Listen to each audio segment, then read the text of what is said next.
I went to preach at a church, Faithful Word Baptist Church, last year, I believe it was, and I preached a pretty radical sermon. It's called like LGBT Terrorist was the name of my sermon, which is a pretty radical sermon. But a guy was visiting for the first time at that church, and he was going to a United Methodist church at the time where his pastor was a female lesbian.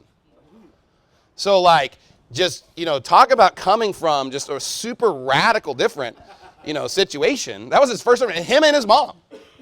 They showed up, and I mean, my sermon was not really positive on that issue, I'll just be honest. Pretty radical. But, he ended up liking the sermon and agreeing, and then they're still at Faithful Word today, and they still like the church. Why? It's like, hey, there could be good people. Think about this. That was a guy that was literally going to a church with a female pastor that was an open lesbian. But he was a child of God, or at least he became a child of God. He got saved. I mean, he was elect, at least predestined to be elect. So, sometimes we think like, oh, everybody in these churches are bad or evil. Sometimes good people can be mixed up in the wrong crowd.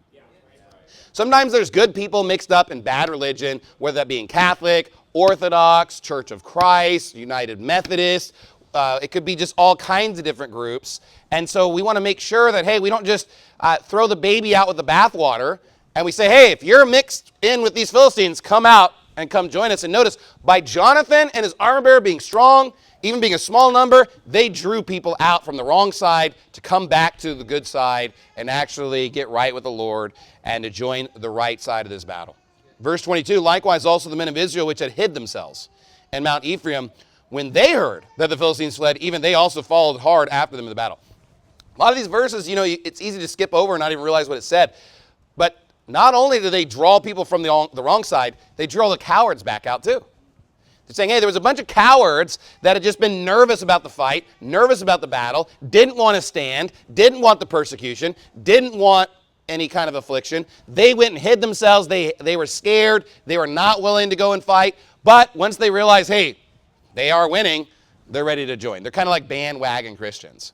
And you kind of have to realize, like, there's going to be a lot of bandwagon Christians out there in the world.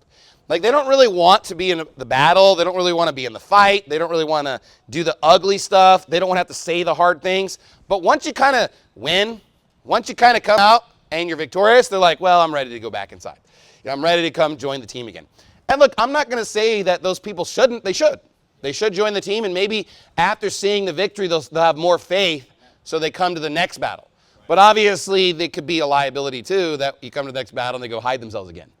But at the end of the day, whether they hide themselves or not, I still want them to come back and join the crew.